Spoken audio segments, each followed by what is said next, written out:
everybody, welcome to Vedanta Telugu channel. This is your master teacher for physics, KRD ma'am. So NTA వాళ్ళు ఏదైతే clarity ఇచ్చారో నిన్న Aadhaar card update కోసం దాని గురించి నేను ఈ వీడియో చేస్తున్నాను.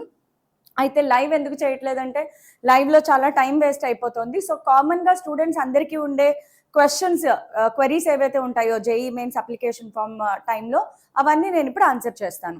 సో అందరికీ ఉండే ఫస్ట్ అండ్ ఫార్మోస్ట్ ప్రాబ్లం ఏంటంటే ఆధార్ కార్డులో పేరు 10th క్లాస్ మెమోలో ఉన్న పేరులో స్పెల్లింగ్ మిస్టేక్స్ ఉన్నాయి, సేమ్గా లేవు. సో సర్నేమ్లో మిస్టేక్ ఉంది, పేరులో మిస్టేక్ ఉంది, ఎలాగా. సో వీటన్నిటిని కరెక్షన్ చేసుకోవడానికి మనకి టైం లేదు. సో దానికోసం ఎన్టీఏ వాళ్ళు ఒక నోటీస్ ద్వారా ఒక క్లారిఫికేషన్ ఇచ్చారు. సో దాన్ని నేను మీకు క్లియర్గా ఎక్స్ప్లెయిన్ చేస్తాను. ఆల్రెడీ తెలిసిన వాళ్ళు ఓకే, తెలియని వాళ్ళ కోసం ఎక్స్ప్లెయిన్ చేస్తాను.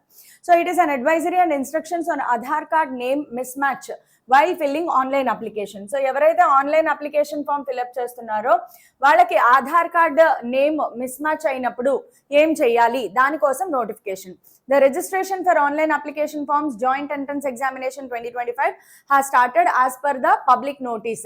మనకు ఆల్రెడీ ఇంతకు ముందే పబ్లిక్ నోటీస్ అనేది ఇవ్వడం జరిగింది కాబట్టి ఆ పబ్లిక్ నోటీస్ ప్రకారం మీకు అప్లికేషన్ ఫామ్ అనేది స్టార్ట్ అయిపోయింది అది చెప్పారు. Subsequently NTA has been receiving grievances from few candidates regarding technical issues in Aadhaar card authentication. So elanti technical issues vastunayi ante mismatch in names of Aadhaar card and 10th educational certificate or mark sheet while filling online application form. So JEE ki application form fill up chesedappudu 10th class lo mark sheet alage Aadhaar కార్డులో mark షీట్లో ఆధార్ కార్డులో ఉన్న name సేమ్గా లేవు. దానివల్ల మీకు ఒక query అనేది వస్తుంది. If a candidate receives the following message or popup after selecting confirm name as per Aadhaar, మీకు ఆధార్ మీ నేమ్ రాసిన తర్వాత confirm name as per Aadhaar అని అడుగుతుంది. అది ఎవరైతే క్లిక్ చేస్తారో మీ ఆధార్ కార్డులో నేమ్ 10th క్లాస్లో నేమ్ సేమ్గా ఉంటే వాళ్ళకి ఎలాంటి క్వరీ రాదు. కానీ ఎవరికైతే ఆధార్ కార్డులో నేమ్ 10th క్లాస్లో నేమ్ సేమ్గా లేదో వాళ్ళకి confirm name as per Aadhaar అని ఓకే చేయగానే ఇలాంటి పాపప్ బాక్స్ ఒకటి ఓపెన్ అవుతుంది. సో ఇప్పుడు వీళ్ళు ఏం చెప్తున్నారంటే ఈ పాపప్ బాక్స్ని క్లోజ్ చేసేయండి. మీకు గనక ఈ పాపప్ బాక్స్ ఎగ్జాక్ట్గా ఇది ఓపెన్ అయితే దీనిని జస్ట్ క్లోజ్ చేసేయండి. క్లోజ్ చేసిన తర్వాత ఏం జరుగుతుంది, on closing the above message or popup box దీనిని క్లోజ్ చేయగానే a new window will appear on the screen. అప్పుడు మీకు ఒక కొత్త విండో అపియర్ అవుతుంది స్క్రీన్ మీద. To proceed with Aadhaar authentication, ఇప్పుడు నువ్వు ఆధార్ని అథెంటిఫై చెయ్యి. వాళ్ళంతటి వాళ్ళే, మీరు ఎక్కడ సెంటర్స్కి వెళ్ళక్కర్లేదు, ఎన్టీఏ వాళ్ళే మీ ఆధార్ కార్డ్ని అథెంటికేట్ చేస్తారు. So in this step candidate must enter their name exactly as it appears in Aadhaar card.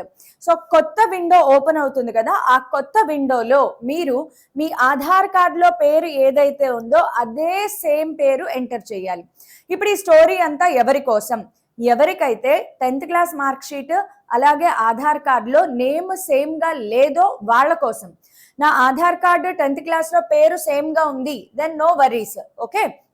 అలాగే ఫాదర్ నేమ్ మదర్ నేమ్ ఇది అడగట్లేదు, ఇది కంపేర్ చేయట్లేదు. Student name is very important.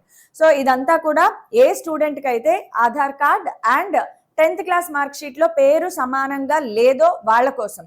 రెండు పేర్లు సమానంగా ఉంటే ఇంత ప్రొసీజర్ ఏమీ ఉండదు. సో ఫస్ట్ ఏం చేయాలి, ఎవరికైతే పేర్లు సేమ్గా లేవో వాళ్ళకి ఇలాంటిది ఏమైనా బాక్స్ ఓపెన్ అయితే మీరు దానిని క్లోజ్ చేసేయండి. క్లోజ్ చేసిన వెంటనే ఒక కొత్త విండో ఓపెన్ అవుతుంది. దానిలో మళ్ళీ మీ ఆధార్ కార్డులో ఏదైతే పేరు ఉందో మిస్టేక్తో సహా అదే పేరుని ఎంటర్ చేయమని అడుగుతుంది. మీరు అదే పేరు ఎంటర్ చేయాలి.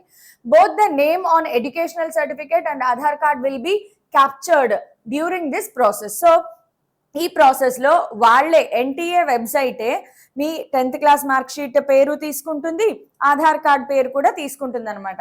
Allowing the candidate to continue with the application form. So అది అలా రెండింటిని కన్సిడర్ చేసి స్టూడెంట్ని అప్లికేషన్ ఫామ్ ముందుకెళ్ళడానికి అనుమతి ఇస్తుంది. Candidates are advised to take note of above and fill up the application form accordingly. Candidates are also advised to regularly check the NTA website for any further updates. So క్యాండిడేట్సే కాదు, మేము కూడా check చేస్తాం కాబట్టి మీకు up to date information ఇస్తాను. So ఇది ఆధార్ కార్డులో ఏదైనా మిస్టేక్ ఉంటే దీనికోసం. అయితే ఫ్యూచర్లో మీకు ఇలాంటి ప్రాబ్లమ్స్ రాకూడదు అంటే అప్లికేషన్ ఫామ్ అయిపోయిన తర్వాత ఆధార్ కార్డ్ని కరెక్ట్గా అప్డేట్ చేసుకోండి. రెండో విషయం ఏంటంటే క్యాస్ట్ సర్టిఫికేట్ అలాగే ఈడబ్ల్యూఎస్. మీరు బీసీ బికి చెందుతారు కాబట్టి నాకు ఓబీసీ వస్తుంది అని కన్ఫర్మ్ చేసుకోవద్దు. మీరు బీసీ ఏబిసిడి ఏదైనా కూడా మీరు ఓబీసీకి కన్ఫర్మ్ గా చెందుతారా లేదా అనేది మీ పేరెంట్స్ కి క్లారిటీ ఉంటుంది. ఒకవేళ పేరెంట్స్ కి తెలియదు మీరు ఓబీసీ కేటగిరీకి వస్తారా రారా అనేది, then go to MRO office, confirm చేసుకోండి మీ క్యాస్ట్ ఏదైతే ఉందో అది ఓబీసీ అండర్లోకి వస్తుందా రాదా అనేది కన్ఫర్మ్ చేసుకోండి.